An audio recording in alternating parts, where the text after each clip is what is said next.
You wake to the low crackle of embers, the air thick with the mingled scent of smoke, sweat, and salted fish. Above you, the curved ribs of the Longhouse loom in shadow, blackened from decades of fire. It is not yet day, but the hall is stirring. Somewhere a baby cries softly, its sound swallowed by the muffled snore of a warrior sprawled beside his shield. The damp furs beneath you hold the chill of the night, and when you shift, your elbow brushes the carved haft of an axe. Outside, the sea waits. Tomorrow you will ride its cold back toward the coast of a distant land. They say the monastery there is rich with gold and fat cattle, its walls too thin to hold against men like these. But tonight you are still here, inside the hall of your chieftain, where every face is a promise, a threat, or a prayer to the gods. And already you sense something is wrong. You wake before the first light touches the sea. The air is heavy with the scent of last night's hearth fire, its smoke clinging low, trapped under the curved roof beams. Your blanket, a patchwork of sheepskin and coarse wool, has slipped from your shoulders in the night. Cold gnaws at your bare arms, making you curl inward, drawing your knees close. Somewhere to your left, someone shifts in their sleep, a low groan rumbling from deep in their chest. The Longhouse breathes like a living creature. Every inhale pulls in the damp air of the northern coast, salted by the tide, tinged with fish guts and pine resin. Every exhale releases the warm musk of bodies and furs, the tang of sweat, and the sourness of spilled ale that seeped into the rushes underfoot days ago. You push yourself up slowly. The light is dim, faintly orange from the embers in the long fire pit that runs down the center of the hall. Shadows hunch against the walls, where carved wooden posts, each topped with the face of some forgotten ancestor, watch silently. Some of the warriors are still asleep, tangled in their furs, boots still on, hands resting on the hafts of axes or the grips of swords, as though they might wake to battle at any moment. Others stir quietly, rubbing hands over bearded faces, stretching stiff shoulders, murmuring to themselves. You notice the chieftain's seat at the far end of the hall, raised on a small platform, carved with twisting shapes of serpents and gods. It is now empty, but last night it was the throne from which orders were given, where the evening's arguments over raid routes and spoils played out in low, tense voices. A woman passes you, her hair the color of wheat, long and braided. She carries a wooden bucket brimming with water from the stream. Steam curls from her breath in the cold air. She glances at you once, her eyes quick and sharp, before she continues down the hall toward the cooking hearth. You know her name, but you also know not to greet her yet. In the mornings, words are saved for necessary things. From outside you hear the muffled roar of the sea, always there even this far from the shore. A gull's cry slices through the dawn, harsh and lonely. The gulls are never far from men like you. They know where the scraps will fall. You move toward the long fire pit, holding your hands out over the embers. Heat seeps into your fingers slowly, as if reluctant to share its comfort. You imagine tomorrow night, when you will be far from this warmth, huddled on the deck of a ship, the wind tearing at you, the salt freezing in your beard. But that is tomorrow. This morning is about preparation, about eating enough to stand in armor all day, about sharpening steel and binding handles, about remembering who will stand beside you when the shield wall forms, and who will stab you in the back if the chance comes. Somewhere near the hall's entrance, a young boy, no older than 12, feeds fresh pine into a smaller side fire, the one capped for cooking. His movements are quick, almost frantic, as though any slowness might earn him a cuff to the head. The women near him work in quiet rhythm, kneading bread, stirring a pot whose steam carries the smell of fish broth. Your stomach answers that smell with a low growl. You ate little last night. Your mind was too full of the chieftain's words, of the maps drawn in soot and bone dust on the table, of the way certain men's eyes lingered on you longer than they should have. You rise, stepping carefully over a sleeping man whose hair is matted with blood, not fresh, but dried into dark clumps from some brawl days ago. His chest rises and falls. He is alive, but his dreams are not gentle. At the doorway you pause. The great hide curtain is still drawn against the cold, but light leaks through the gaps. You press a hand to the rough, greasy surface of the hide and feel the wind push faintly against it. Beyond is the world, the frost-hardened earth, the smell of the tide, the restless sea waiting for your oars. You are not sure yet if it is calling you or warning you. The Longhouse is more than shelter. It is the spine of your world. Everything of worth, food, tools, weapons, stories, alliances, even the quiet murmurs of love passes through here. Your place within it is never fixed. Every smile hides a calculation. Every seat by the fire has a price. As your eyes adjust to the dim morning light, you see the lines of the hall more clearly. The ribs of the roof curve above like the belly of an overturned ship, blackened from decades of smoke. Long benches flank the central fire pit, their surfaces worn smooth by generations of elbows, drinking horns, and the scrape of blades. The scent of charred oak and tallow clings to everything. At the far end sits the high seat, the chieftain's place, its back carved with the writhing forms of serpents, wolves, and gods. The carvings are old, darkened by the oils from countless hands that touched them for luck. On the wall above hangs a shield painted red and black, its rim nicked from battle. It is not a decoration, it is a reminder. To the right of that high seat is where the Heerd, the sworn warriors, sit during feasts, men who have proved their loyalty with blood, men whose names are spoken with a certain weight. Their armor is well oiled, their swords balanced like extensions of their arms. They speak in low voices, sharing not just words, but the sort of looks that decide fates. To the left sit the older men, veterans whose fighting days have passed, but whose memories and grudges still shape the room. They are keepers of stories, yes, but also keepers of debts. No one here forgets a slight. Along the walls, closer to the sleeping spaces, are the women, wives, widows, and those who move between the two states with a fluidity that unsettles outsiders. They command the household stores, arrange marriages, choose which warriors get extra bread or an extra strip of meat. Some wield their influence with smiles, others with silence. The strongest among them need no raised voice. A glance from their eyes is enough to make even a seasoned raider look away. The smell of baking bread is thicker now, mixing with the sharper tang of fermenting ale. It clings to the air alongside the musty damp of last night's wet boots. In one corner, a young man mends a torn cloak, his stitches neat and careful. Beside him, another oils a sword blade, the rhythmic scrape of cloth on metal, oddly soothing.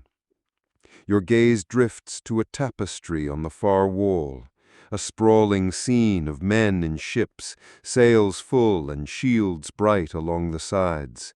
Above them, in woven gold thread, Odin rides Sleipnir, his eight-legged horse, flanked by the ravens Hugin and Munin. The threads shimmer faintly in the firelight. The message is clear. The gods watch every move made within these walls. You move closer to the high seat, careful to keep to the edge of the fire's glow.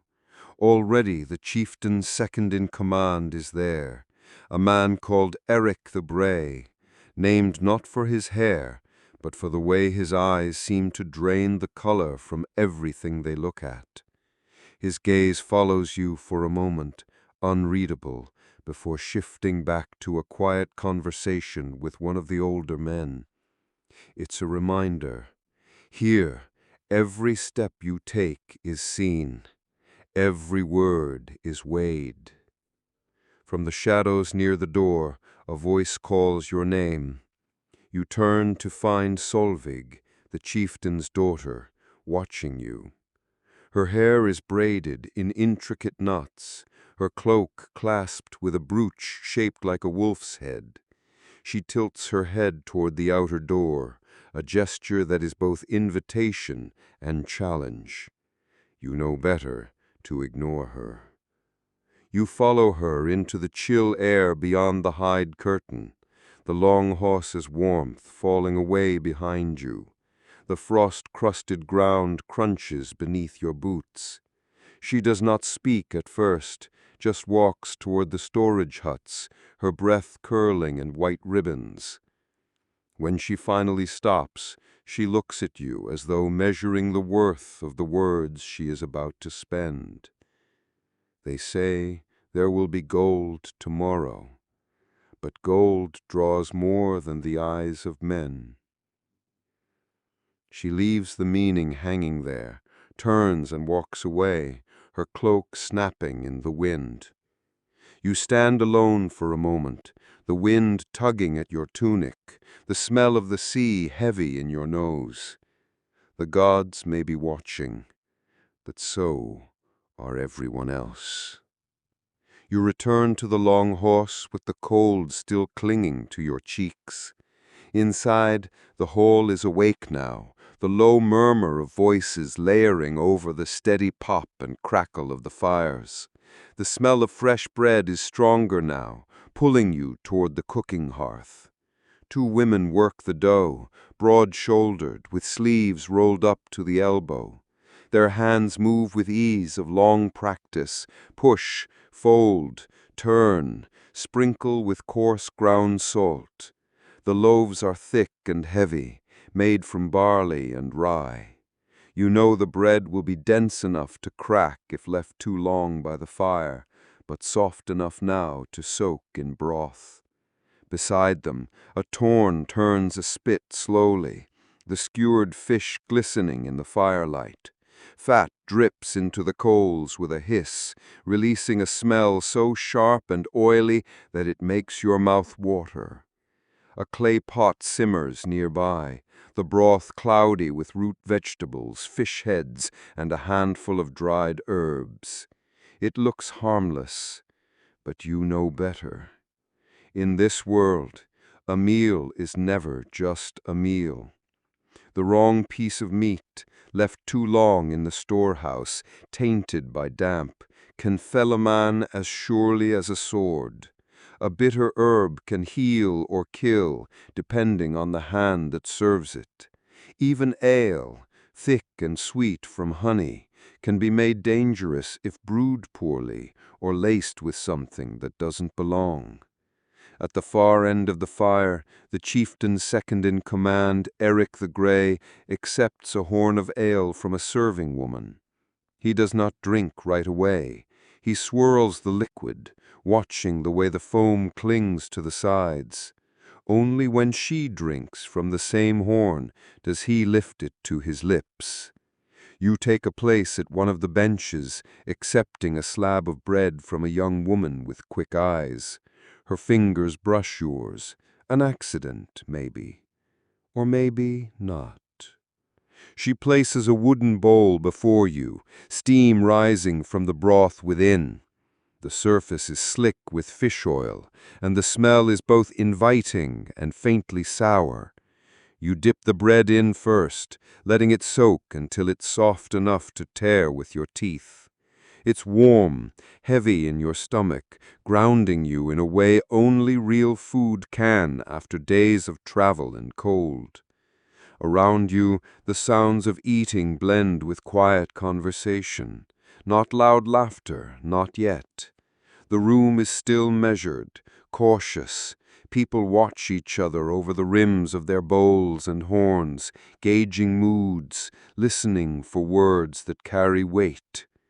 At the chieftain's table, Solveig is seated beside her father now, her gaze distant, but her ears sharp. She leans in when older men speak, her hands folded in her lap, every inch the dutiful daughter. But you've seen her outside, with the frost on her lashes and the wind snapping her cloak. She's listening for something. A commotion draws your attention, two men arguing over a chunk of bread, their voices rising until one slams his fist onto the table. The loaf crumbles in his hand, scattering crumbs across the rushes. A woman hisses at them both to be silent, and after a moment they obey. But their eyes lock like blades that haven't yet struck. You keep eating, but slower now, your attention sharpened. In this hall, hunger is not just for food. You drain the last of your broth, the warmth spreading through you like a slow tide.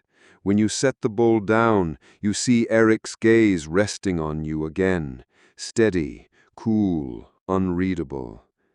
You wonder if it is the gods who will decide tomorrow's outcome, or the people sitting right here, sharing your table. It would be a mistake to think the Longhouse belongs only to the warriors. The women here weave more than cloth. They weave the hall's very fate. After the morning meal, the benches clear slightly. Some men head outside to tend to gear, check the ships, or simply feel the cold wind on their faces. Inside, the hearths remain busy, not just with cooking, but with quiet dealings that can steer the course of a raid before a single sail is raised. You see it now, in the way Brynhild, the chieftain's wife, moves through the hall. She does not shout, yet men shift aside when she passes. She checks the food stores, her fingers grazing the edges of sealed barrels, as if she can tell by touch whether ale will sour before the voyage's end. She pauses to speak with a woman mending a torn tunic. 3 words, a nod, and the mender's expression changes from weary to determination. You've heard whispers that Brynhild has more say in who sails tomorrow than even the chieftain. It is she who decides which men will have their wives bake extra travel bread, which warriors will carry charms blessed by the seeress, and which names will be mentioned in the prayers offered before departure. Further down the hall, a younger woman, Astrid, recently widowed, sits spinning wool. Her spindle moves in slow, deliberate turns, the thread tightening between her fingers.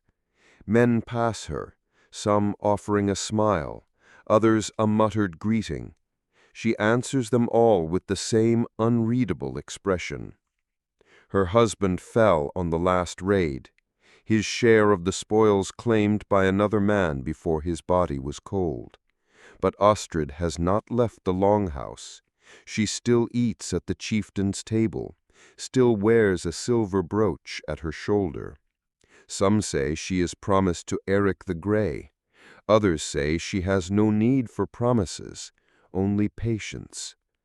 Near the door, Solveig is speaking with 2 young warriors. She laughs softly at something one says, her eyes bright. but the way she stands, balanced, sure, tells you she is not there for their amusement. She is listening, measuring, gathering threads of information like a weaver at her loom. You've seen this before. A man may swing the sword, but often it is a woman who tells him where to strike. Romance here is rarely a matter of choice. Marriages are alliances forged as carefully as any blade. A wife's dowry might mean a stronger ship for her husband, or the loyalty of her father's warriors. A lover's favor might secure extra supplies, or a whispered warning before a betrayal. And yet there is tenderness, too. By the side fire, a girl no older than 15 offers a man a small carved charm, pressing it into his palm before he leaves for the shore. He closes his fingers around it, not speaking, then tucks it into his belt. For a moment, they do not look like raider and maiden. They look like two people who might never see each other again. Brynhild passes near you, her gaze lingering for a moment. It is not unfriendly, but it is assessing, like a merchant weighing silver. She says nothing, but you sense that she has placed you somewhere in her mind, on some invisible ledger.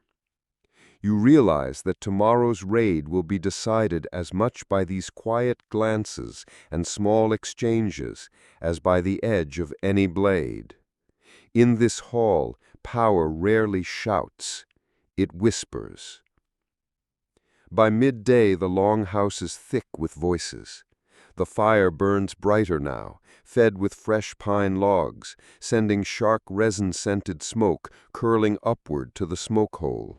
Outside, the wind has risen, rattling the hide curtain at the entrance, but inside the hall, the warmth hums with a different kind of energy, one built from watchful eyes and shifting loyalties. This is when the talking begins. Not the loud boasts of the feast, those will come later. Now the words are quieter, heavier, spoken with the weight of intent. At one end of the hall, Eric the Grey leans over a table scattered with carved bone pieces. He moves them across the surface in slow, deliberate patterns, as another man, broad-shouldered, with a scar splitting his lip, watches. You can't hear their words over the hum of the hall, but you recognize the tone. It is not a game. Those pieces might as well be ships on the sea, warriors in the shield wall. Nearby, two older men share a drinking horn, heads bowed together. They laugh now and then, but it is the kind of laughter that covers something sharper.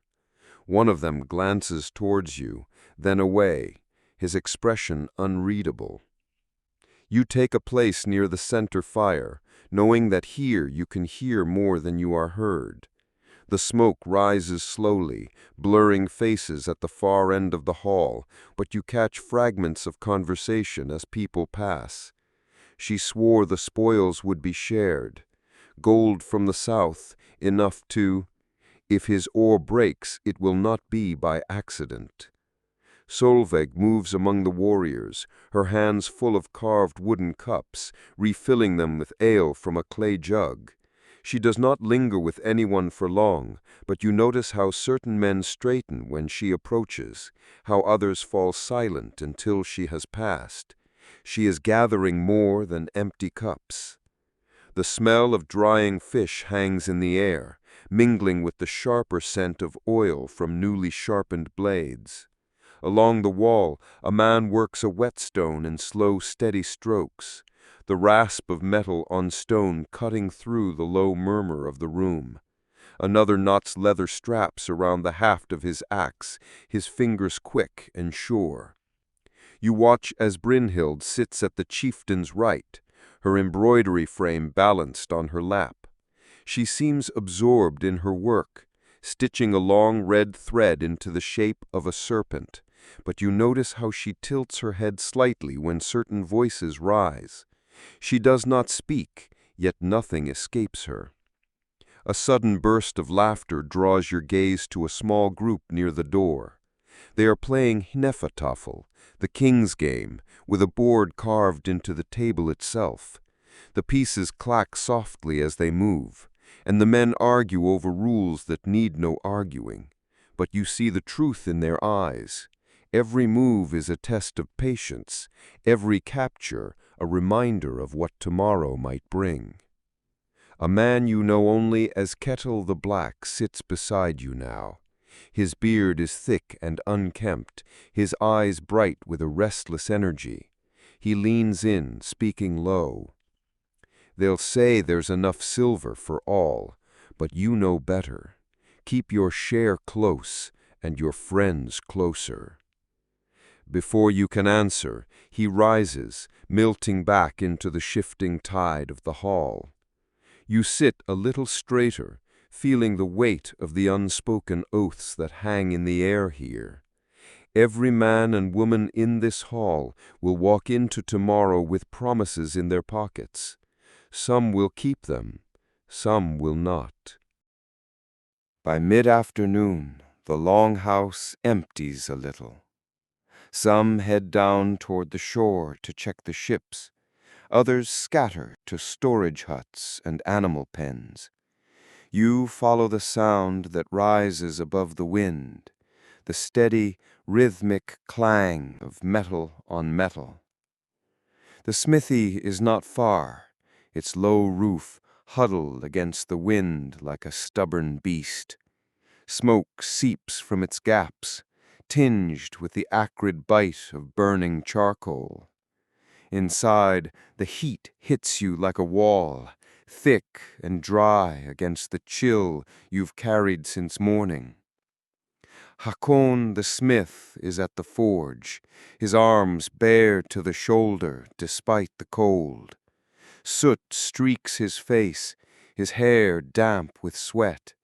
The hammer in his hand falls again and again onto the glowing red edge of an axe head, each strike sending sparks into the dim air.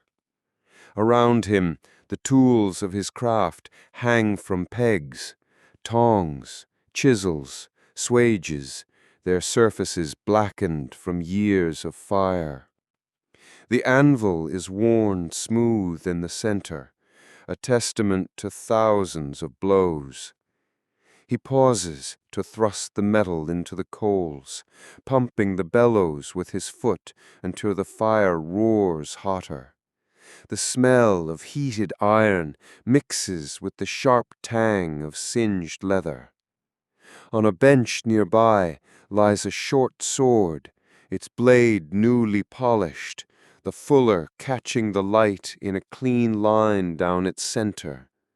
Beside it, a small leather pouch spills over with iron nails for ship repair.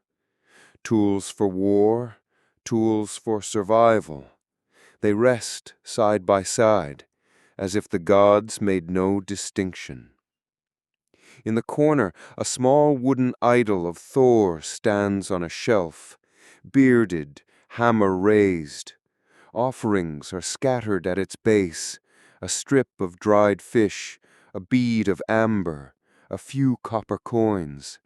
Someone has tucked a sprig of evergreen there as well, green needles still sharp to the touch. Hakon notices you watching. They'll want their blades to sing tomorrow, he says, without looking up. But a sword is only as true as the hand that swings it. He turns the axe head with his tongs, the metal now glowing a brighter orange.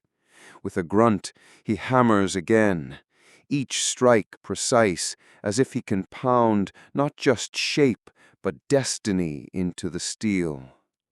From outside, the wind carries the faint sound of chanting. You step to the doorway and see them, the seeress and two women from the Longhouse, walking slow circles in the snow-dusted clearing. They sprinkle mead from a clay jug, the liquid catching the low sun in golden arcs. They speak words you cannot quite hear, but the rhythm of them is old, older than any ship or sword. One woman lifts her face to the sky, eyes closed, as though listening for a reply. Perhaps she will hear one. Perhaps the gods have already spoken. When you return to the forge, Hakon is quenching the axe head in a trough of water. Steam bursts upward, smelling faintly of iron and blood. He lifts the weapon free, its surface now a darker steel, and sets it on the bench beside the sword. "You'll need more than strength tomorrow," he says quietly, as if speaking more to himself than to you. "You'll need the gods to look your way." By the time the sun dips low, the Longhouse feels closer, the walls drawing in around the central fire. Shadows stretch long across the benches, flickering with every shift of the flames. The air is thicker now, smoke, roasting meat, and the faint sweetness of mead brewing in a sealed barrel near the wall. People have drifted back inside, their work done for the day. Boots thump against the worn floorboards. Fur cloaks are hung over pegs to dry. A low hum of voices wraps around the fire like another layer of heat. You take a place on the bench nearest the side hearth, the smaller one used for warmth rather than cooking. It's quieter here, away from the center of the room, and the firelight paints the faces in warm, shifting gold. Across the flames, Astrid is speaking with a man you don't know well. Tall, with a hunter's lean frame and eyes that flicker toward the door every few moments. She laughs at something he says, leaning in just enough for her braid to fall forward across her shoulder. Her fingers trace the rim of her drinking horn. It's a soft gesture, almost absent-minded, but the hunter watches it like a man reading a promise. Closer to the main fire, Solvig sits beside a younger warrior, her hand resting lightly on his forearm as she speaks. His face is caught between pride and something more uncertain, as though her touch is a blessing or a trap. When her eyes meet yours across the distance, there's a spark there, brief, sharp, and gone before you can measure it. The longer the evening goes, the more the mead flows, and with it the guards people keep around their words begin to slip. You hear laughter, genuine this time, from Erek the Grey, though you can't see who sits with him. You catch fragments of low conversation from the older men at the far bench. "Not before the tide turns. If he falls, the shares will shift." A pair of lovers slips away toward the sleeping area at the back of the hall, their steps quiet but urgent. No one stops them. No one looks too long. In this place, love and desire are not hidden, only folded into the rhythm of life. Another bargain struck, another need met before the dawn. You sip from your own cup, the mead warming your chest, loosening the edges of your thoughts. The fire pops, sending a shower of sparks upward. The sound is like the crackle of distant sails in the wind. Then you hear it, two voices behind you, low and tense. "The plan's changed. He'll take the south shore first. Does the chieftain know?" A pause. "No, and he won't until it's too late." You turn slightly, but the speakers have already moved away, swallowed into the shifting crowd. The warmth of the fire feels different now, less like comfort, more like the flush before a fight. Somewhere in the Longhouse, someone is singing softly, the tune old and steady, the words lost beneath the hum of conversation. It winds through the hall like a thread, tying the evening together, even as other threads are quietly cut. The signal for the feast is not a horn blast, nor a command, just the smell. The scent of roasted boar rolls through the Longhouse like a tide, thick with smoke, herbs, and the faint char of fat dripping into the flames. It's joined by the earthy aroma of bread fresh from the clay oven and the sharp, briny tang of pickled herring carried in wooden bowls. By the time the first platters are set out, the benches are full, and the Longhouse hums with the kind of energy that feels both joyful and dangerous. A carved wooden table runs the length of the hall, crowded now with the bounty of the day. Clay plates overflow with roasted turnips glazed with honey, buttered leeks, and slabs of salted cod. Bowls of creamy barley porridge, flecked with wild berries, sit beside trenchers piled high with venison.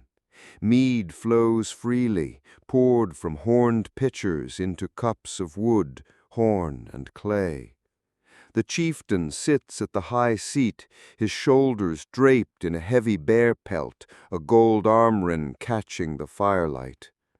To his right is the Godi, the priest, his expression unreadable as he fingers the small hammer of Thor hanging at his neck. To his left, a shield maiden with a scar across her cheek leans back on the bench, her eyes scanning the room like a hawk watching for movement in the grass. You sit lower down, among traders, hunters, and the younger warriors, eager for a place on tomorrow's raid. The heat from the central hearth wraps around you, and the smells make your stomach clench with hunger. When the first meat is served, it's not to you, it goes to the gods.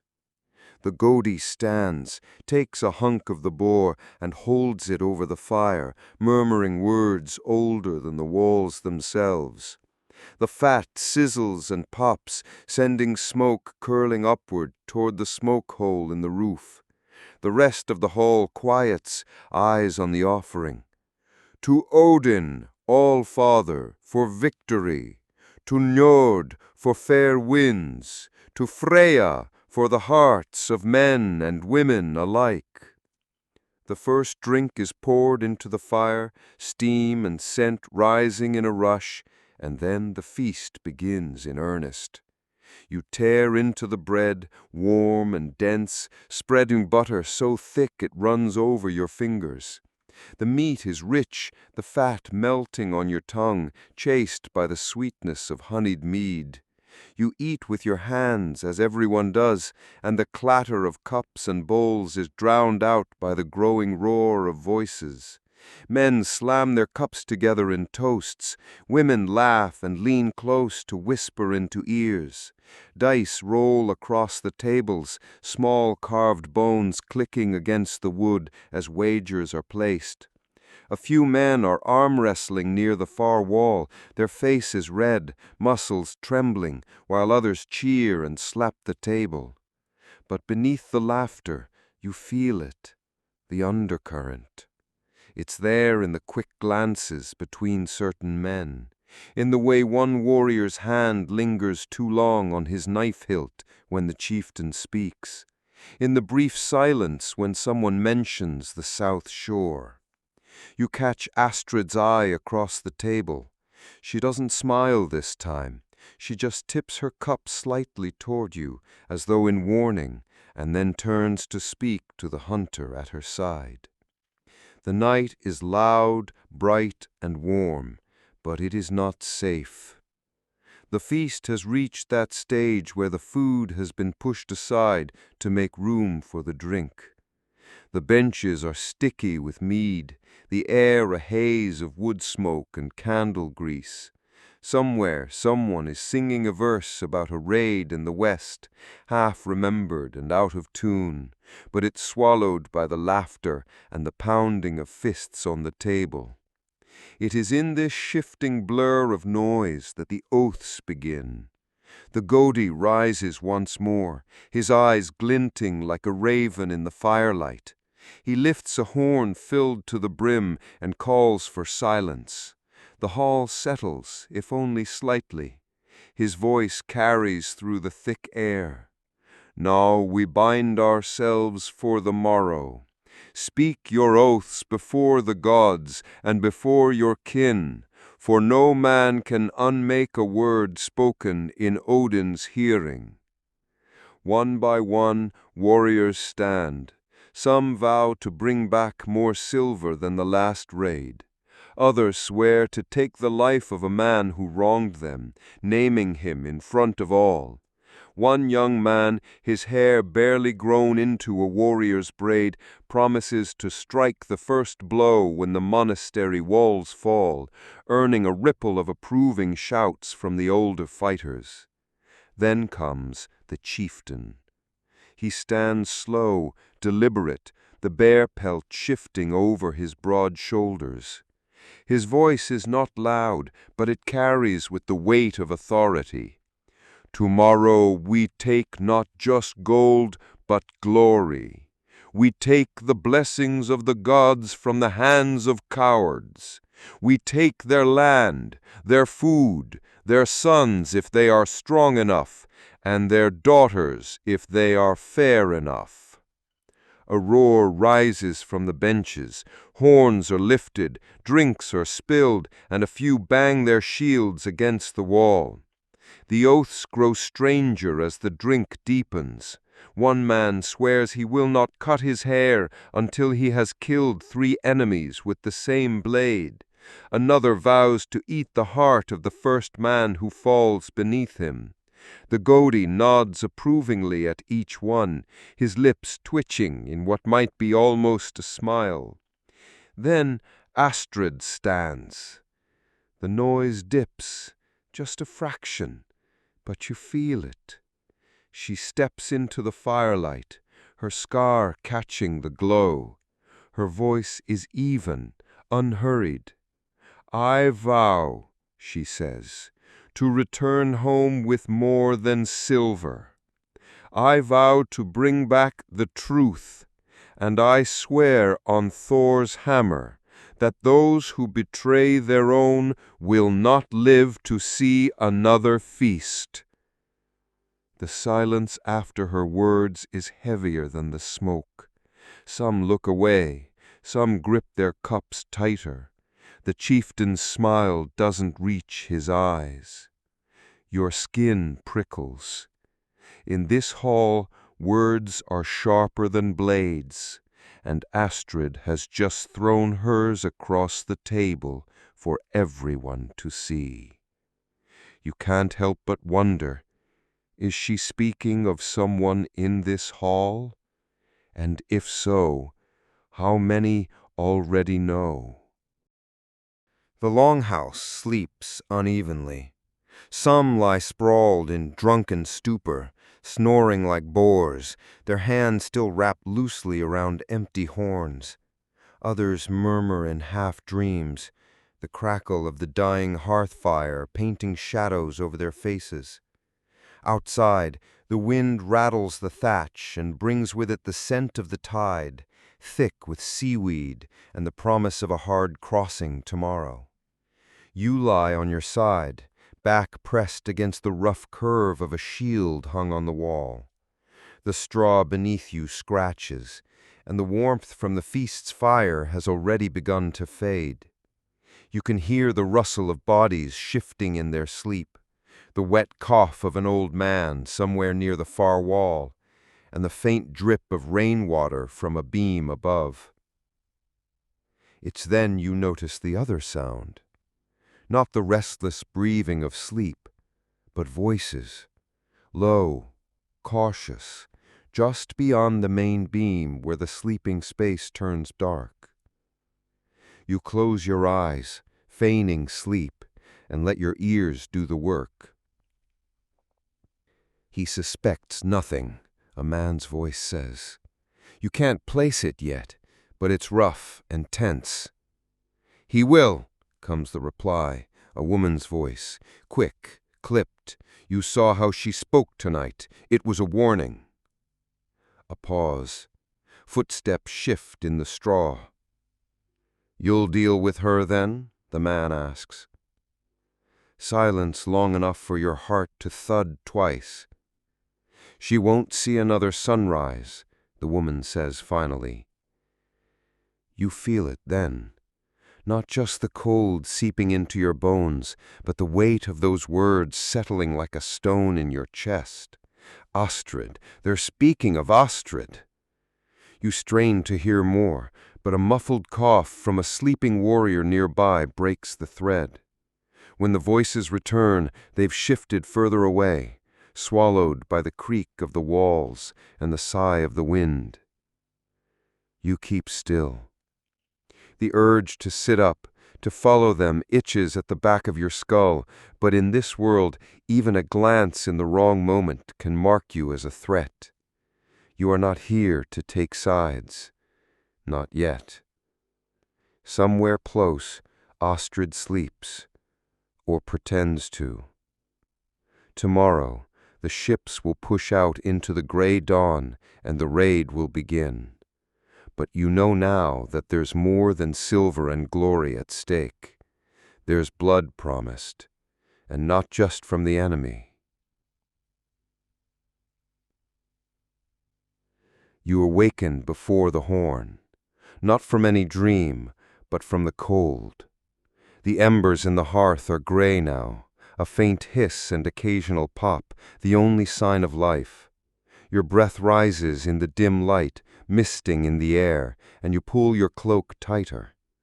Around you the longhouse stirs, warriors grumbling as they shake sleep from their bones, a child crying softly before being hushed by her mother, the muffled thump of boots finding the floor. Through the smoke hole above, a streak of pale dawnlight filters in, thin, reluctant, like it knows what kind of day this will be. Outside, the wind cuts sharper than a blade. The smell of the sea is stronger now, salt mixed with the tang of tar from the longships. Men are already at work along the shore, their shapes hunched against the cold, the scrape of wood and the thud of mallets rising over the rhythmic hiss of waves. You join the slow stream leaving the longhouse. The earth outside is hard beneath your boots, frost clinging to the grass. The sky is a bruised gray, the sun still low behind the hills. Astrid is there, near the shipyard, speaking to her brother. She looks tired. The faint red in her eyes suggests she slept little. When she catches sight of you, her expression is unreadable, but her gaze lingers a heartbeat too long. In the distance, Olaf stands with a cluster of men, gesturing sharply toward one of the ships. His voice carries, brisk and commanding, but you notice two figures hanging back in his shadow, the same man and woman whose whispers you overheard in the night. They look at Astrid now, not openly, not for long, but enough. The preparations are precise, almost ritual. The oars are set in their places, the sails are checked, the woolen weave smelling faintly of lanolin and sea salt. Spears and shields are loaded carefully, their painted faces catching the dull light. Every movement has weight, as though each man knows that today's carelessness will be tomorrow's death. Near the fire pit by the shore, a pot of fish stew simmers for the departing crew. The broth is thin but warm, and its steam curls into the cold morning air. Men cup their hands around wooden bowls, sipping quickly before the signal to board is given. You can taste it in your mind, smoky, briny, with the faint bitterness of dried herbs. The horn finally sounds, deep and resonant, The long, mournful note rolls over the shore like a wave. Conversations cut short, laughter fades, every face turns to the water. You realize, with a twist in your stomach, that this will not only be a day of battle, it will be a day of choices, and you are running out of time to decide whether Ostrid walks off that ship alive. The wind has turned, sliding in from the northwest, filling the air with the smell of cold iron and brine. It is the kind of wind the shipbuilders pray for, steady, full enough to catch the sail, but not fierce enough to fight against. The gods have given their sign. Olaf's voice cuts through the morning like a drawn blade. Bard! The word is simple, but in it there is no space for hesitation. Men move as if pulled by an invisible rope, stepping into the shallow surf where the longships rest. The prows rise like dragon heads, carved eyes glaring out toward the open water, jaws poised to swallow the horizon. You feel the shock of cold as your boots sink into the tide. The water is black here, touched by the reflection of the sky, and it seeps through the seams to your toes. A warrior beside you curses in Old Norse, but grins immediately after. This is the life he chose, or perhaps the life that chose him. The deck rocks under your weight as you step aboard, the creak of the oarlocks answering like a chorus of old bones. Every man finds his place without a word. Years of raids have taught them the dance. The oars rest just above the surface, waiting. Astrid boards last, her hair tucked beneath a woolen cap, her eyes scanning the men in a way that could be mistaken for calm if you didn't notice how tightly she grips her dagger beneath her cloak. Olaf takes the tiller. His jaw is set, eyes narrowed toward the horizon. He says nothing to you, but you can feel the space between you filled with suspicion. The horn sounds again, one long note, and the oars dip as one. The first pull is heavy, the second smoother, the third finds the rhythm. The longship surges forward, cutting through the green-gray water, each stroke bringing the shore further behind. The sail unfurls, its coarse wool snapping in the wind before filling, a great belly of wind and intent. The coastline begins to shrink, the Longhouse becoming a dark smear against the hills. You can still smell the smoke of its hearths, faint but stubborn, like a memory you don't want to lose. The sea spray stings your face. The cold works into your bones, but the rowing keeps your blood warm. The man to your left hums a low tune, half prayer, half war song, while the one to your right spits into the sea as if to claim it. Somewhere behind you, a voice mutters a few words you can't quite catch. You turn, just in time to see one of the whispering figures lean toward Astrid, lips almost touching her ear. Her jaw tightens, but she doesn't look away from the horizon. Olaf calls for silence. The ship answers with nothing but the steady slap of oars and the groan of the mast. You know the monastery lies beyond the next headland, fat with grain, silver, and wine. But you also know the battle you fear most today may not be fought on land. The first raid started. The headland looms ahead, jagged and dark against the pale sky, the sea breaking at its base in white bursts of foam. Beyond it, you know, lies the monastery, a place of prayer and silence, but also of wealth. The wind sharpens as you round the point, whipping the sail until Olaf orders it drawn in. The oars take over, sliding the ship forward with silent, measured strokes. No more singing, no more laughter. The men's faces are set, eyes fixed on the low stone buildings that have begun to emerge from the mist. The monastery sits on a rise above the shore, its stone walls patched with moss and age. A small dock extends into the water, but there are no guards posted. A bell tolls from somewhere within, slow and distant. The monks will not yet know what approaches. Astrid moves to the prow, her hand resting lightly on the hilt of her dagger. She says nothing, but her gaze scans the shore, the walls, the paths between the buildings. You watch her as much as the target ahead, trying to read the small signs, the twitch of her fingers, the shallow breath that might betray her thoughts.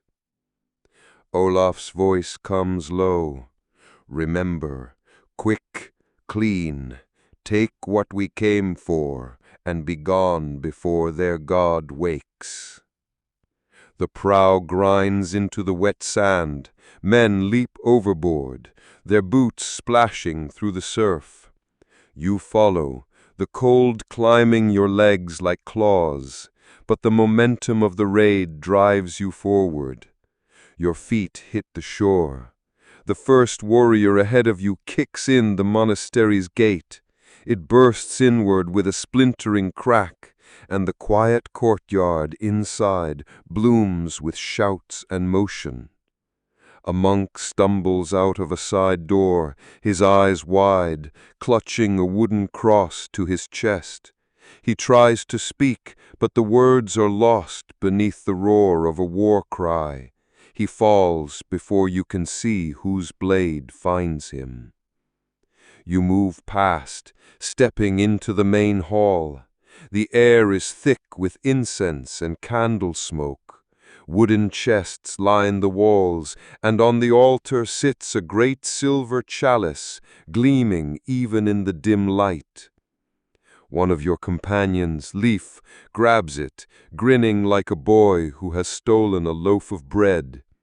He mutters, "For the gods," though his eyes say he means for himself.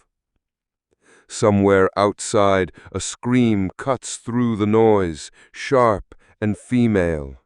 You spin toward the door, but Olaf blocks your path, his hand clamping on your shoulder. "Stay here," he says, voice low, "and gather what's worth taking." But the grip lingers too long, as if to make sure you don't ignore the order. His eyes bore into yours, and for a heartbeat you feel certain that whatever is happening outside is exactly what he doesn't want you to see. You pull away, your heart thudding, not just from the raid, but from the question that now burns in your chest. What is Olaf hiding? And why does Astrid's face flash in your mind when you think of the scream? The scream still echoes in your ears when the sound of the bell slams into the air, loud, frantic, the deep bronze throat of it shaking the rafters and the marrow in your bones. It is no longer the soft, measured toll that welcomed the dawn. This is the sound of panic, of warning, of every soul in the monastery calling upon their god to save them from the sea wolves. Olaf curses under his breath. Damn their prayers. Leif, stop that bell. Leif drops the silver chalice into his sack and bolts toward the courtyard. You follow, though Olaf's sharp glance tells you to stay put. The scene outside is chaos. Smoke seeps from one of the outbuildings. A monk, bloodied and wild-eyed, has climbed into the bell tower, pulling the rope again and again as if each toll might summon an angelic army. Two warriors rush the stairs, steel flashing in the sunlight. And then you see her. Ostrid is near the far wall, her back to the stone, a short sword in hand. Before her stands a man in monk's robes, taller than most, his face a mask of fury and fear. In his hands is not a cross, but a long, iron-tipped staff. He moves with the precision of someone who has seen battle before. Your instincts pull you toward her, but Olaf's command comes like a whip crack. Get to the supply room, now! It is not the order of a leader protecting his crew. It is the voice of a man ensuring you look the other way. You hesitate, your boots sliding in the trampled mud of the courtyard. The bell still tolls above, the clash of steel rings out, and the smell of smoke is growing thicker. In that moment, the world narrows to a choice. If you obey Olaf, you live. Maybe. You'll return to the ship with silver and food and your place among the crew intact. If you go to Ostrid, you risk steel in your gut and Olaf's wrath at your back. You move. The monk's staff swings toward her head. Ostrid ducks, driving her blade into his side. He grunts, but his arms still move with deadly force. You reach him from behind, grabbing the staff and wrenching it sideways. It slips from his grip, and Ostrid finishes the work, her blade finding the narrow space between ribs. For a heartbeat, the courtyard freezes. The bell, the shouts, the clatter of boots all dim in your ears. Ostrid meets your gaze, her eyes sharp but unreadable. "You shouldn't have come," she says quietly. Before you can ask why, a shadow falls across both of you. Olaf. His face is not rage, yet. It's worse. It's calculation. "On the ship," he says, his voice low and steady. "Now, before the tide turns against us." But in his eyes, you read a silent promise. There will be a reckoning for this. The long ship rocks gently against the tide, the rhythmic slap of water against its hull sounding almost peaceful, if not for the weight in your chest. You step aboard with the others, the planks creaking under the boots of men heavy with spoils, sacks of grain, barrels of ale, carved reliquaries, silver bowls, all piled near the mast in a gleaming, chaotic heap. Olaf stands at the stern, arms crossed, his gaze sweeping over each man as they board. When his eyes pass over you, they linger just a heartbeat too long. Ostrid climbs aboard after you, her sword now sheathed, her hair wind-tossed and streaked with ash. She avoids looking at Olaf altogether, moving to the far side of the deck where the women keep to themselves. Leif saunters past with a grin that's all teeth. "Quick work in there, though not the work you were sent for." The words are light, but the edge is there, sharp enough for others to hear. A few of the crew exchange glances. You can feel suspicion beginning to curl like smoke around you. The tide is turning fast, and the oars dip into the water with long, sweeping strokes. The monastery fades from view, its bell finally silent, smoke curling into the sky like a wounded spirit. The air smells of salt, tar, and something else. Tension. Olaf gives the signal to set the sail, but as you work the ropes, you can feel his gaze again. It is not the open hostility of an enemy. It is the quiet weighing of a man who is deciding whether you are an asset or a liability. Astrid moves past you to tie off a line, her voice low enough for only you to hear. "You saved me," she says without looking up. "That makes you my ally, but it also makes you a target." You swallow hard, glancing around. The others are speaking in low murmurs, their eyes cutting toward you like knives in the dark. Above, the gulls wheel and cry, as if warning of a storm that is not yet here, but coming. The sea stretches endless ahead, but for the first time today you feel the real danger is not behind you on the shore. It's here, aboard this ship, and it wears the faces of those you eat beside, sleep beside, and will soon raid beside again. Somewhere deep inside, you know that before this voyage ends, someone will not see home again, and it might be you. By dusk, the sail is furled, and the long ship noses into the sheltered cove of a small rocky island. The air is sharp with the scent of pine resin and wet earth. You and the others drag the supplies ashore, boots sinking into the spongy moss. The fire is lit quickly, damp driftwood hissing and popping as it catches.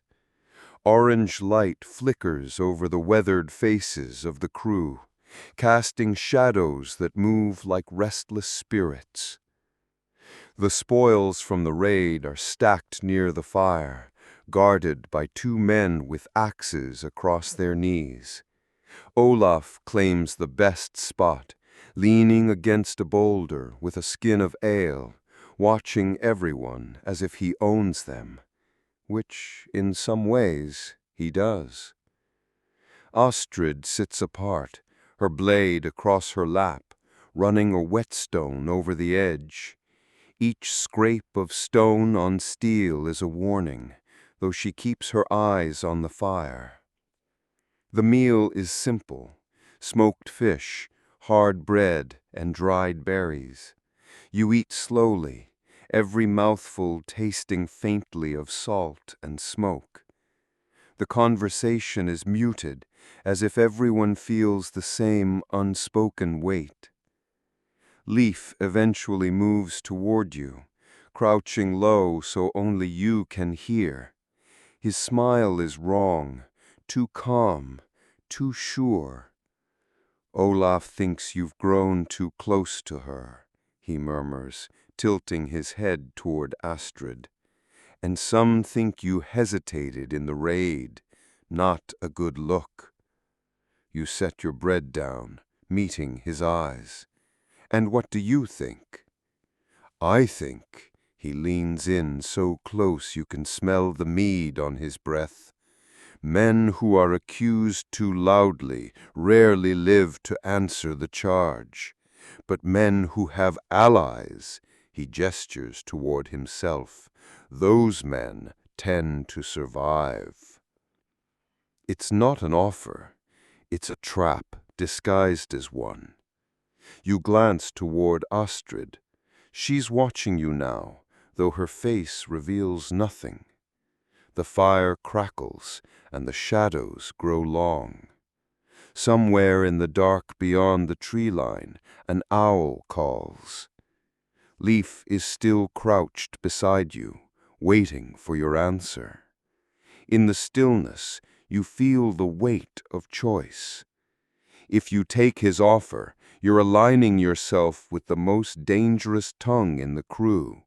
If you refuse, you might already be marked. The fire throws heat against your skin, but your hands are cold.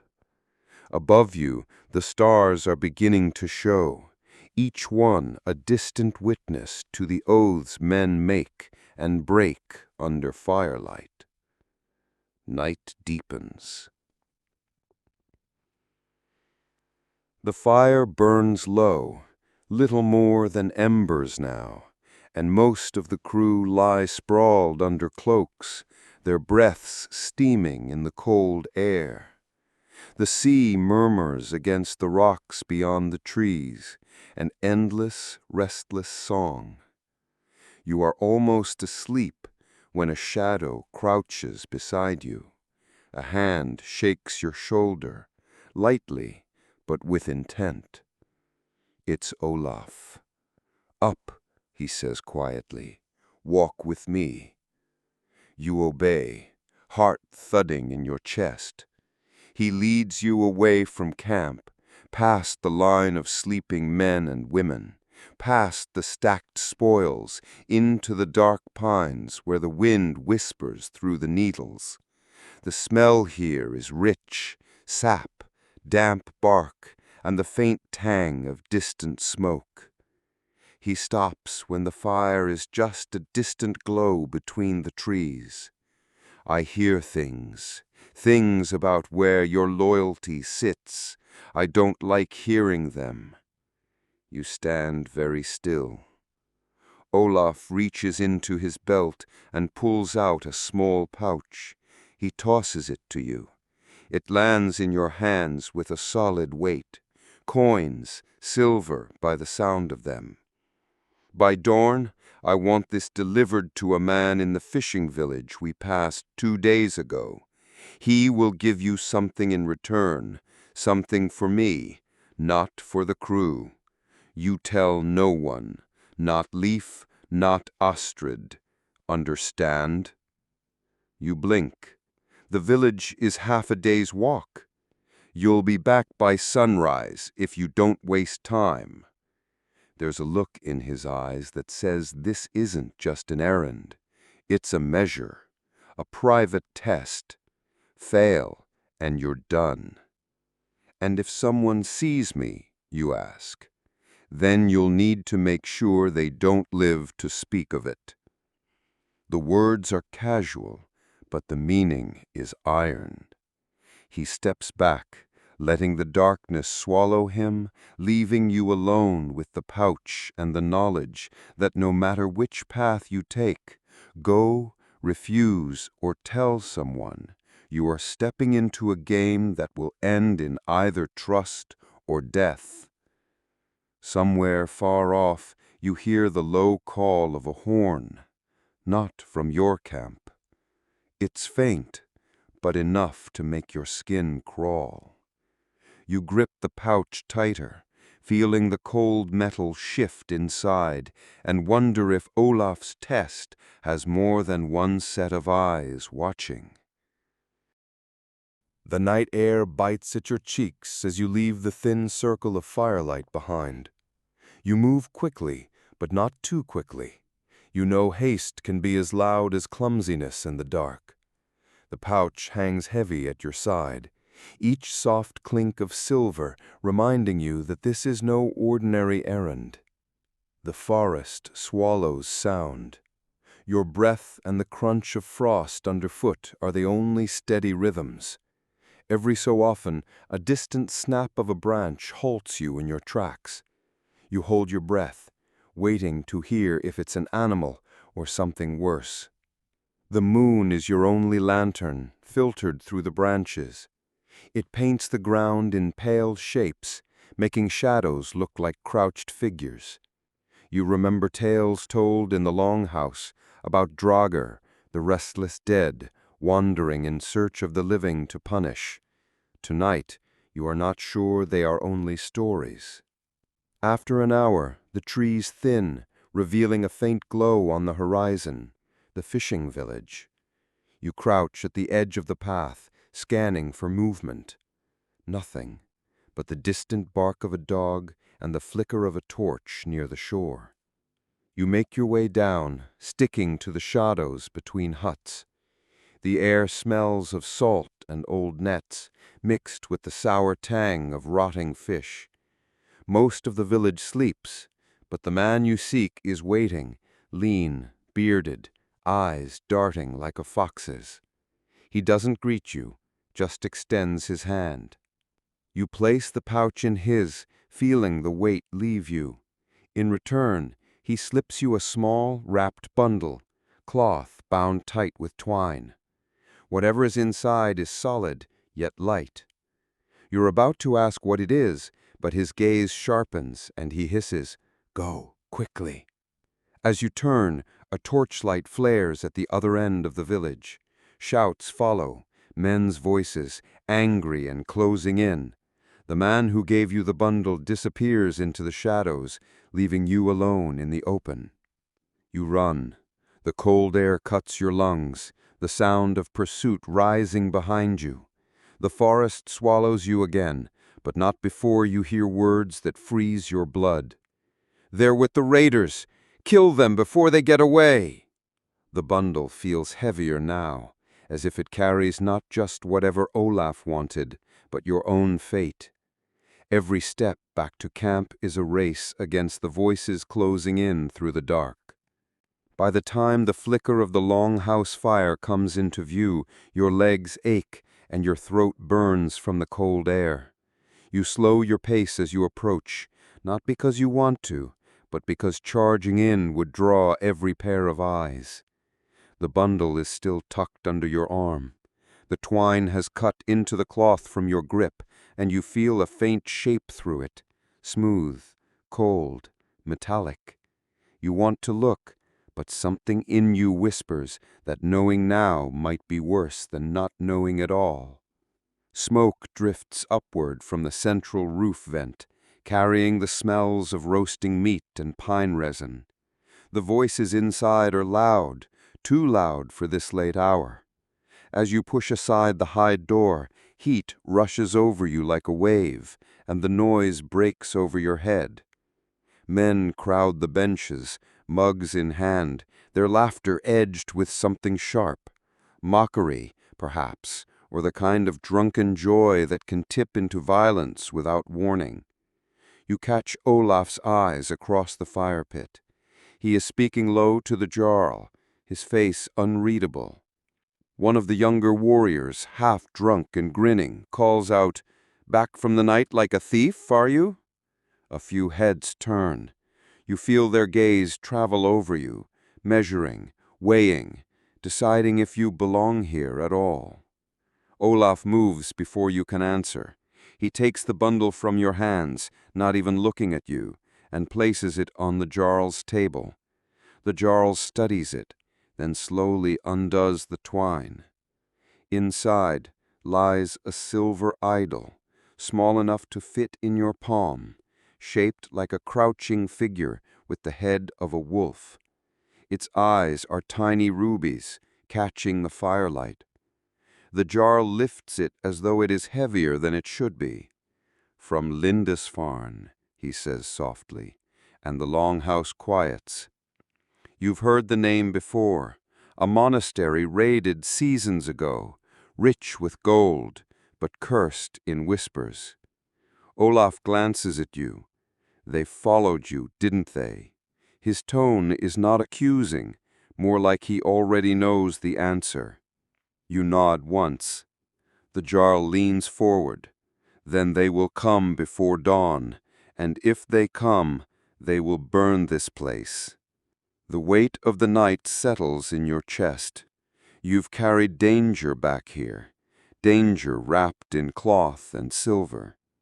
Around you, men reach for axes, the laughter gone, replaced by the cold readiness of wolves before a hunt. The fire pops, sending sparks upward like tiny fleeing souls. You know sleep will not come tonight. The Longhouse air thickens, not just with smoke, but with the metallic scent of sharpened iron. You hear the scrape of whetstones on axe heads, the slow, deliberate creak of leather straps being tightened. No one speaks above a murmur now. Words are measured, economical, the way people speak when every syllable feels like it could break the fragile balance between fear and readiness. You are told to sit, Eat and keep your strength, but your stomach knots too tightly for hunger. A bowl of stew, thick with barley, fatty pork, and onions, sits untouched in your hands. The firelight makes the broth glisten, but the smell mingles with the lingering scent of blood on your clothes, and your appetite withers. Across the pit, the Jarl leans toward Olaf. You catch fragments. South coast, too soon, not enough shields, before their voices drop lower. Olaf's jaw flexes, but he says nothing more. The women of the Longhouse move with quiet urgency. Some fill water skins, others pack herbs, strips of dried fish and flatbread into satchels.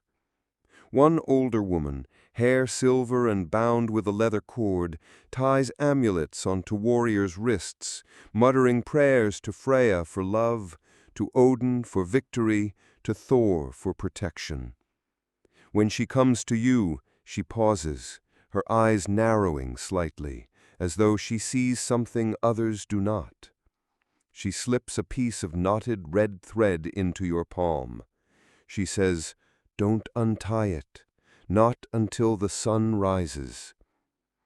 The night beyond the Longhouse door is blacker than tar. You know they are out there, those who followed you, somewhere beyond the tree line, waiting for their moment. The thought makes your skin prickle. A war horn rests against the Jarl's bench, its carved dragon head open-mouthed, ready to scream the alarm. The warriors, though tense, move with a strange calm. They are men who have faced death before, and who understand that on some nights survival is a matter of ritual as much as skill.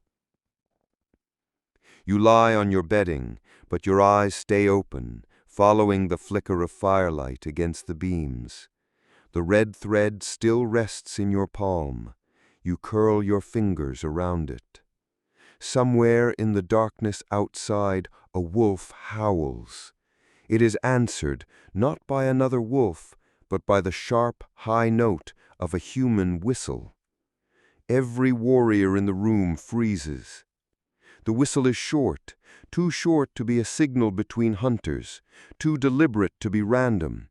It slices through the smoky warmth of the Longhouse like a knife through cloth. In an instant, the quiet murmur of voices dies.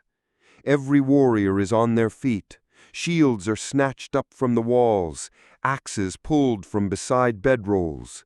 The war horn is raised, but not blown, not yet. You can feel it, the held breath of the room. No one wants to give away the fact that they are awake and ready. The Longhouse is a fortress in miniature, one door, heavy timbers, walls of turf and wood, but it is also a trap if the enemy knows how to use fire. The Jarl's voice is low but sharp. Hold, wait for them to come closer. Your own heart hammers so loudly you are certain it must be heard outside. You think of the whistle again, high, quick, urgent, and imagine figures crouched in the shadows beyond the door, waiting for a reply. Then, a thud against the Longhouse wall. Then another, heavy, deliberate, the sound of something, no, someone, climbing. The Jarl nods once to a tall man with a great axe. Without a word, the man moves to the side wall where the sound came from. He crouches, listening, then slams the butt of the axe upward into the wall timbers. A muffled cry, human, comes from above. The man grins like a wolf. That is when the attack begins. A roar from outside, the kind of sound men make when they want to frighten their prey before the killing blow. Shadows streak across the gaps between the wall planks as torches are thrown. Two bounce harmlessly into the mud, but one lands in the thatch of the roof. It catches instantly. Now the war horn sounds, deep, bellowing, the voice of a dragon waking. You clap your hands over your ears, but the sound shivers through your bones all the same.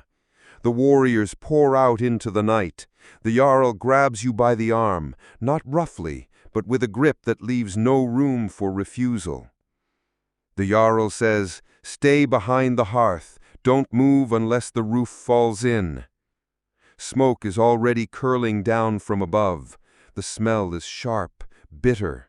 The red thread in your hand suddenly feels like the only thing holding you to the living world. Outside, you hear the crash of steel on steel, the snarling shouts of men, and the guttural grunts of bodies straining against each other in combat. And beneath it all, the hiss and crackle of fire, a sound as dangerous as any blade. You don't know whether to fear the flames or the men more. The air thickens fast. What begins as a faint haze above the rafters swells into choking, rolling clouds. The fire crackles greedily in the thatch overhead, each spark falling like a tiny ember star, and the heat begins to press against your skin as if the night itself wants to burn you.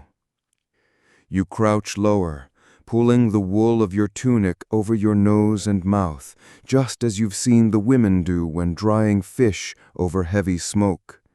It helps, barely. The Jarl's voice echoes faintly outside, calling orders you can't make out over the clanging of weapons. Then a scream, not a warrior's bellow of pain, but a thin, desperate cry. A woman, somewhere near the byre where the livestock are kept. Your mind races. The Jarl told you to stay, but every cough brings more black into your lungs, and the roof above groans with the strain of the fire. If it collapses, the Longhouse will be your pyre. You glance toward the door, half open, spilling cold night air inside along with the sounds of battle. Through it, you catch brief flashes. A man in a wolf pelt helm swinging an axe so hard his enemy crumples without a cry. A torch flung into the dark. The quick glint of someone running, hunched low away from the light. You could run now, slip into the shadows and vanish. Or you could stay, trust the Jarl's orders, and hope the warriors push the attackers back before the fire eats through the rafters. But then comes another sound, fainter, but closer than the woman's scream before. A small voice, a child's voice, coughing. It comes from the far side of the hall, near the storage alcove where sacks of grain are piled high. You crawl through the thickening smoke, your eyes stinging, until you see her, a girl no older than 6, clutching a carved wooden toy and wheezing in the haze. Her wide eyes find yours, and she doesn't speak, just stares. There's no time to think. You scoop her up and rise into the dark. The smoke feels heavier now, as if the fire itself is dragging you down. The doorway is your only path. You can feel the heat licking down from the burning thatch as you stagger toward it, clutching the girl to your chest. And then you break into the night. Cold air slams against you like water, washing the smoke from your throat. You gasp, blinking in the moonlight, and for a moment you almost forget the chaos. But the sounds bring you back. Men shouting, weapons clashing, and somewhere beyond the Longhouse, the lowing of terrified cattle.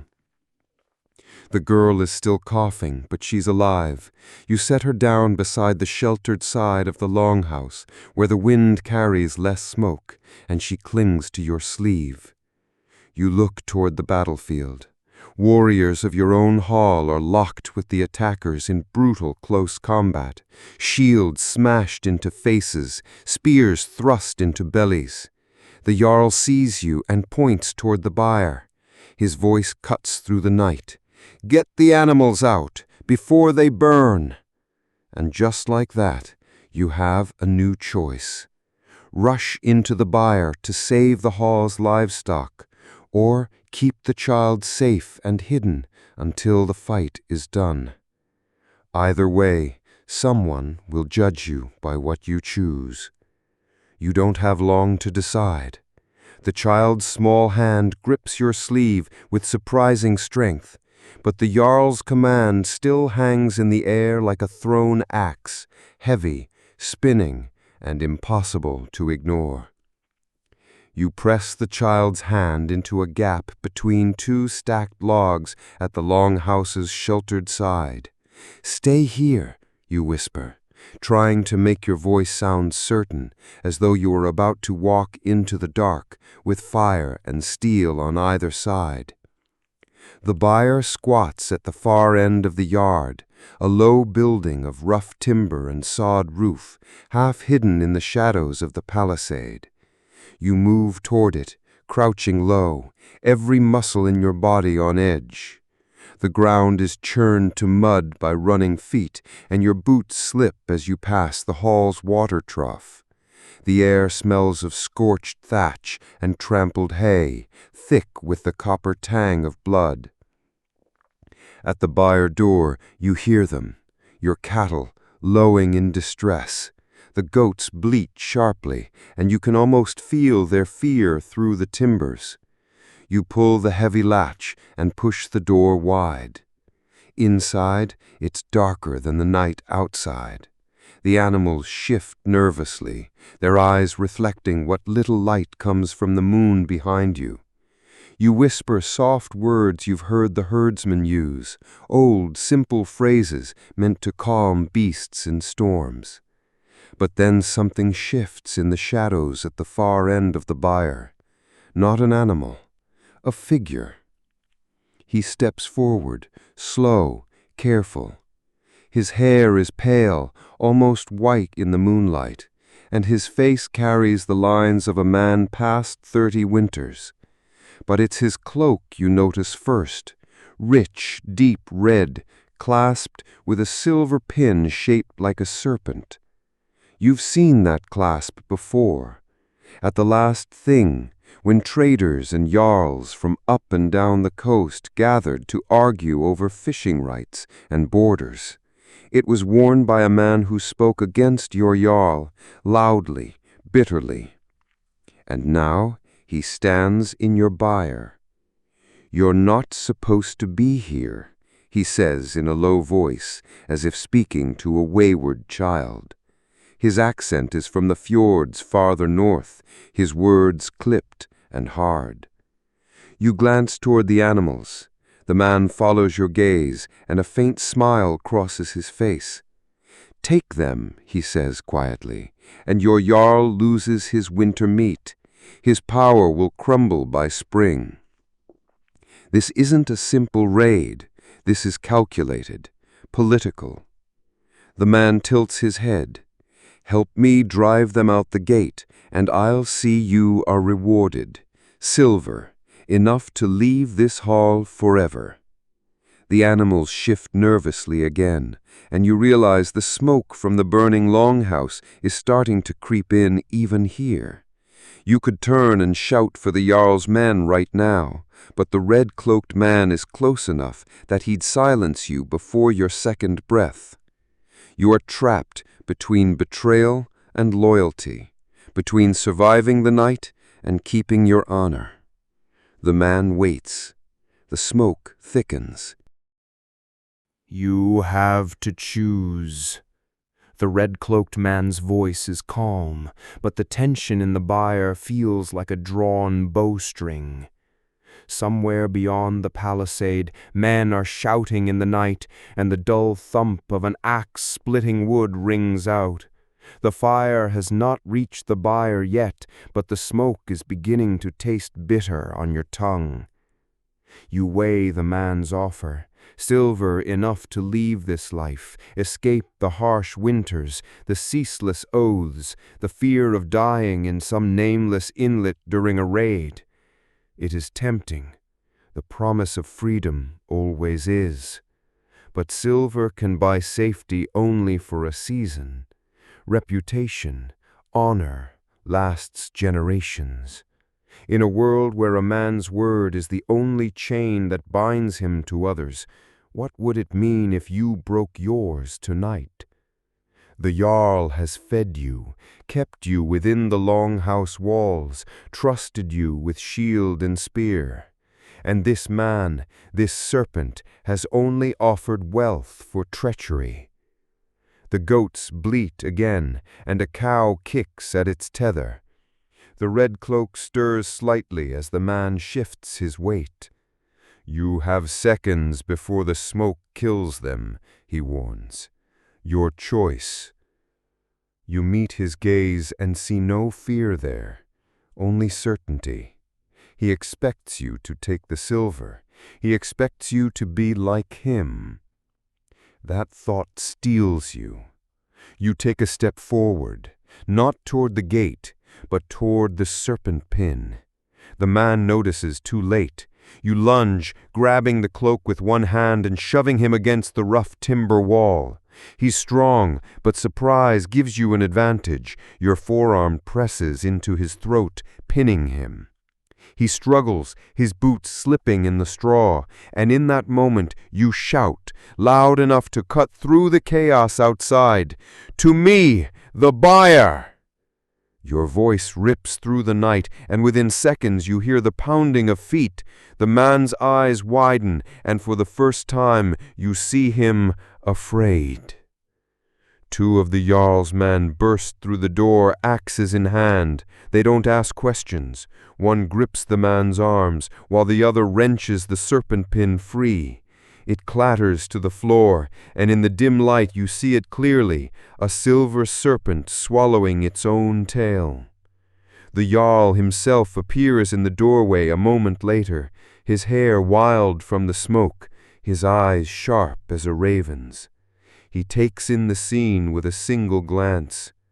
"You've done well," he says simply.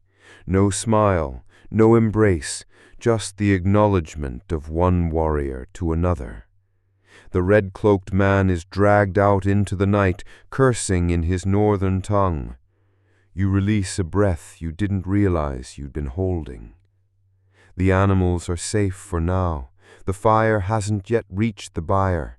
But you know that this night's danger isn't over, nor is the Jarl's war with whoever sent the serpent. Still, for now, you've chosen your side, and in the Viking world, that means everything. The byre doors were shut at last, the cattle safe inside. Steam rose from their bodies, warm against the night air.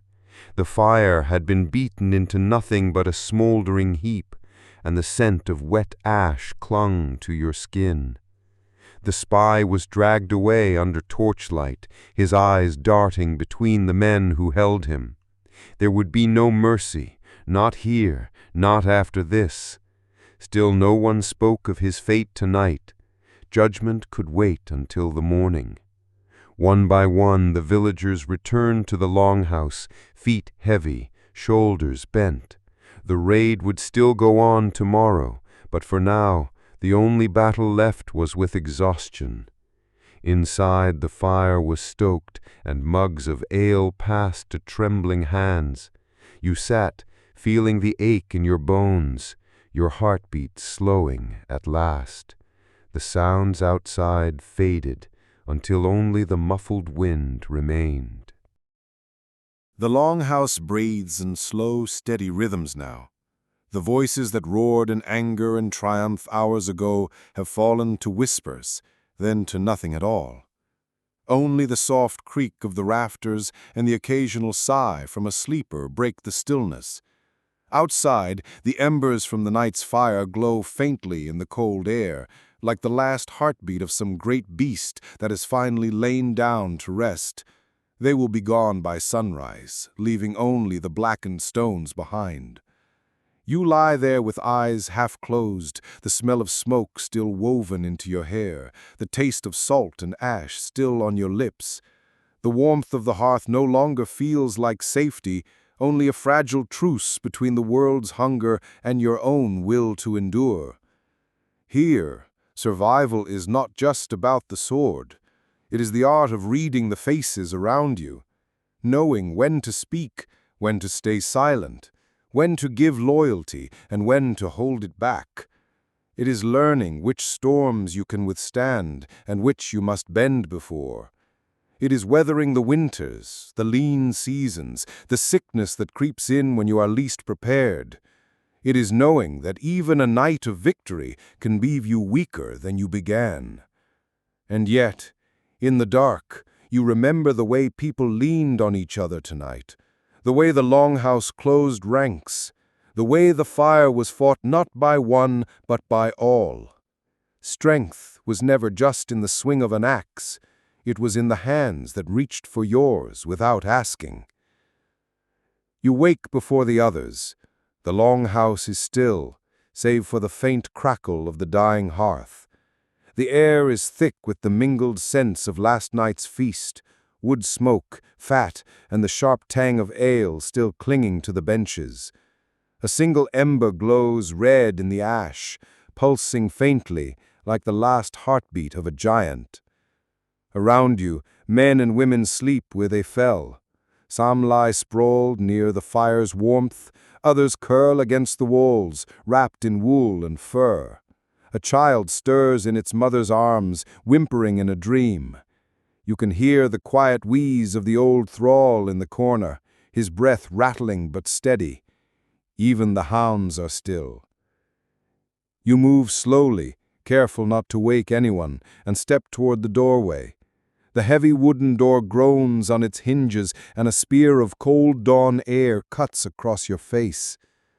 Outside, frost clings to the earth, silvering the grass. The settlement lies hushed under the pale sky.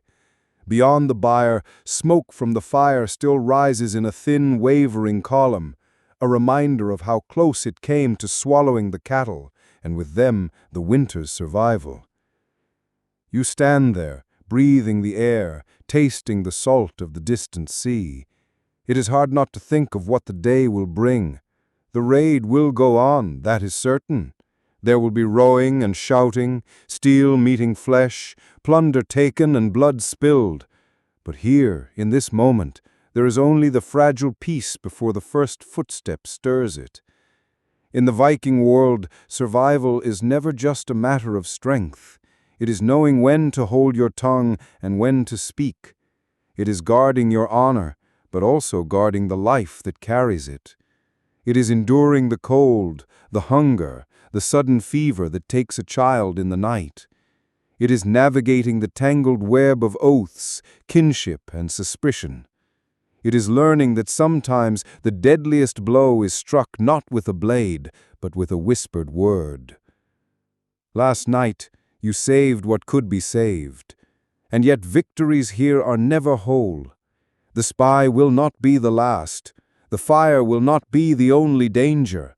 Every season brings its own test, and for every feast there is a famine waiting somewhere in the future. The thought is both heavy and strangely calming. In this place, nothing lasts, not the joy, not the sorrow. The gods give, the gods take, and still the people endure. As you look back at the Longhouse, its roof dark against the slow-growing light, you feel the weight of what has been lost in the march of centuries. You think of the warmth of so many bodies in one room, of the songs rising together, of the unspoken promise that each would fight for the other. Modern life is safer, quieter, more predictable, but the bonds here are iron, and the stakes are clear. You step back inside, letting the door close behind you. The ember on the hearth sighs into darkness, and for a moment the world is utterly still. You lie down again, the furs heavy on your shoulders, the smell of smoke in your hair. You wonder, in 1,000 years, will people still live so closely bound? Will they still trade comfort for loyalty, safety for honor? Or will they lose something we cannot name in gaining everything else. Sleep comes slowly, but when it does, it carries you like a ship over calm water. Somewhere, a log shifts in the hearth. The last ember cracks softly, like the whisper of a god you will never fully understand.